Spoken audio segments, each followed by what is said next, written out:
Hi class, and welcome to the third week of Intro to Public Health Studies. So this week we're covering the topic of public health in the health system. So you're responsible for reading chapter 3 in your required textbook. You're also responsible for emailing me your global public health research paper topic. Talk about a mouthful. It is due September 11th, which is this Sunday. And I want to give you guys some ideas on topics for those of you that may not know what you want to look into yet. So the first website is Global Health Now, which I actually have it open. Here it is. And it is actually a website on the hot global health topics. It's actually created by the School of Public Health in Johns Hopkins.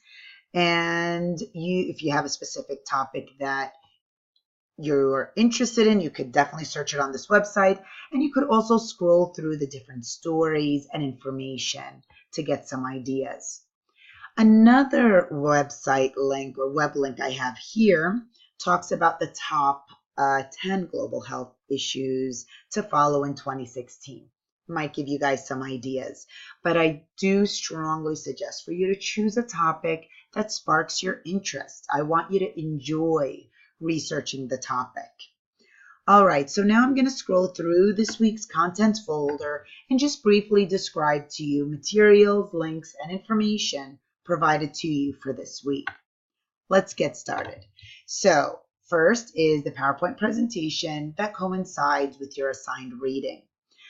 Below that, I have a table here that talks about different types of prevention.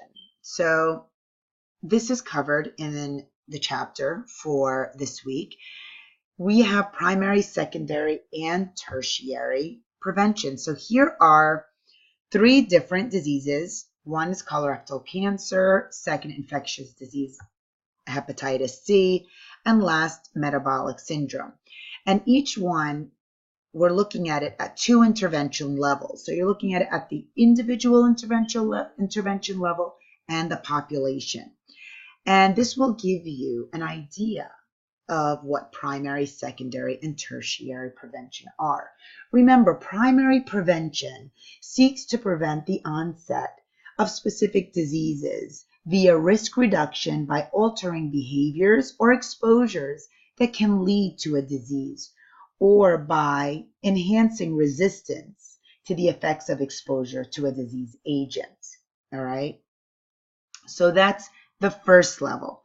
You have your second level, which includes procedures that detect and treat preclinical pathological changes and thereby control disease progression.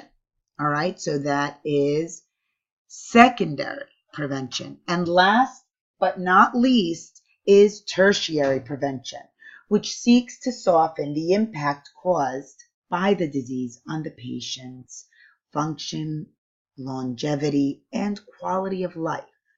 So examples of this would be cardiac rehabilitation. So be sure to take the time to review the table and go through the different types of prevention.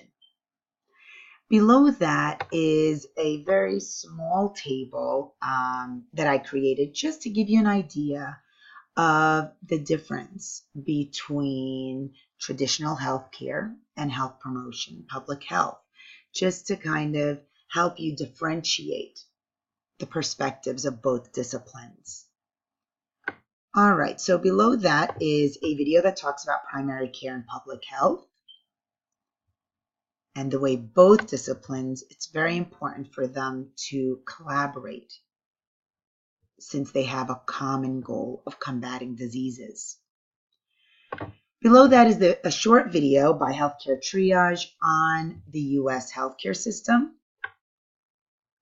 And below that is actually a documentary which focuses on why U.S. healthcare costs are so expensive.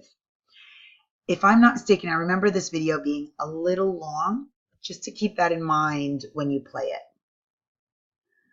All right, and last but not least is our weekly checklist.